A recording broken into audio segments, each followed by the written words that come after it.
ইলিয়াস ভাইয়ের গতকালকে পোস্টকে নিয়ে বানানো ভিডিও, যেই ভিডিওতে আমরা আরো কিছু অতিরিক্ত তথ্য দিয়েছিলাম। যেমন তিনি এখানে দেখিয়েছিলেন একজন ধর্ষক যে এনসিপির সদস্য, তো তার ভিডিওটিও আমরা ছবিটি দেখিয়েছিলাম এবং পাশাপাশি কারা কারা এখানে অভিযুক্ত তাদের ছবিগুলো দিয়েছিলাম সংযুক্ত করে।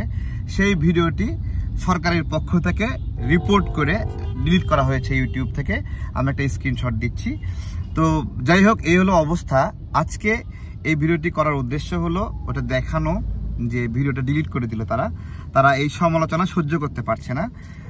আরেকটা বিষয় এই ভিডিওতে সংযুক্ত করছি, এই ঘটনা যে সত্য তা আমি মশিউর রহমান, এনসিপির সদস্য, যে আগে গণ অধিকার পরিষদে ছিল, সেখান থেকে এনসিপিতে চলে গেছে, তার একটা ফেসবুক পোস্ট দেখাবো। এই পোস্টটি আপনারা দেখুন একটু পরে। এই পোস্টটা পড়লে আপনাদের একটা সম্পূরক ধারণা হবে যে আসলেই তারা এই ধরনের কাজে সম্পৃক্ত কিনা। আমি সম্পূরক পোস্টটি একটু আপনাদেরকে পড়ে শোনাবো। স্থানীয় সরকার নির্বাচন করতে দিবে না, আওয়ামী লীগ কাউন্সিলরদের বহাল করতে দেবে না, ওয়ার্ড প্রশাসকও নিয়োগ দিতে দেবে না। ঠিক আছে, অন্তর্বর্তীকালীন একমাত্র কাজ নির্বাচন দেওয়া। ঠিক আছে, তো এগুলো আর কি লিখছে, লোকাল গভর্নমেন্ট সংক্রান্ত সমস্যা সমাধানে টেম্পু স্ট্যান্ড বাই এনাফ। তো এইখানে সে লিখেছে যে স্থানীয় সরকার নির্বাচন করতে দেবে না, আওয়ামী লীগের কাউন্সিলর বহাল করতে দেবে না। মানে দেখেন, ওরা আওয়ামী লীগের কাউন্সিলরদেরকে বহাল করতে চেয়েছিল, ওদের কথার মধ্যে উঠে আসছে, তাই না আপু? লিখছেন, ওর লেখাটা দেখে কি বোঝা যায়? দেখেন তো, স্থানীয় সরকার নির্বাচন করতে দেবে না, আওয়ামী লীগের কাউন্সিলরদের বহাল করতে দেবে না, ওয়ার্ড প্রশাসক নিয়োগ দিতে দেবে না। মানে ওদের আক্ষেপ না, এটা একটা আফসোস না? হ্যাঁ, তার মানে এরা সব কিছু এরা করতে চেয়েছে। আজকের এই ফেসবুক পোস্টে সেটা প্রমাণ হয়ে যাচ্ছে। আমার কথা, এটা আজকে পোস্ট করছে 5 ঘন্টা আগে। তো ওরা প্রথমে দেখেন, ওদের প্রত্যেকটা কথাবার্তায়, আচার আচরণে ফুটে উঠছে যে এই ধরনের। আমরা 3 দিন আগে থেকে এই তথ্য পাচ্ছি যে মহাখালী ডিওসিএস এর এই নির্দিষ্ট বাসায় এই কার্যক্রমটা চলছে।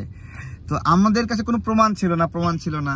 এরপরে ওদেরই যারা এইখানে একটু হিসাব নিকাশ এদিক ওদিক হয় না, তো ওরাই আবার একটু ডিসিপ্লিন লাগায় ইনফরমেশন গুলা পরে আমরা মানে দেখলাম যে ইলিয়াস ভাই দিয়ে দিল, সব ফাঁস হয়ে গেছে।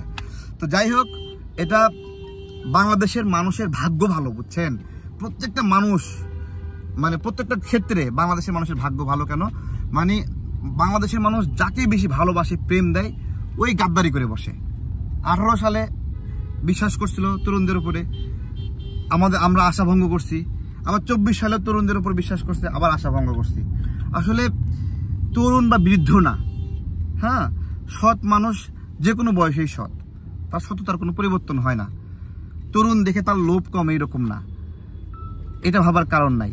প্রতি কমিশনার মানে পুনর্বাসন 50 লাখ টাকা, চিন্তা করতে পারেন আপনারা।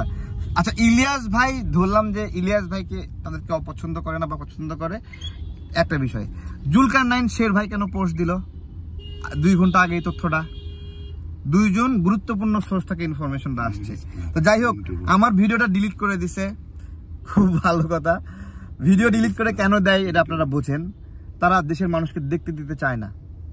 আবার অনেক অডিয়েন্সদের মধ্যে আছে, আপনারা কেন এটা নিয়ে বলেন, তাদের একটু মায়া, হয়তো ওই মায়া থেকে বলতে দিতে চায় না। ঠিক আছে, আপনারা যে বলতে দিতে চান না, এই বাচ্চা ছেলে পেলে, বাচ্চা সচিব, বাচ্চা কাউন্সিলর, এরা যে এই যে বাচ্চা উপদেষ্টা, এরা যে জানোয়ারে রূপান্তরিত হচ্ছে। আপনারা যদি এই ভুলটা না ধরেন, তাহলে তো আপনি চোখ খুলবেন, দেখবেন সামনে একটা করে দৈত্য, বাচ্চা দৈত্য, তখন আপনারা সামলাবেন কিভাবে?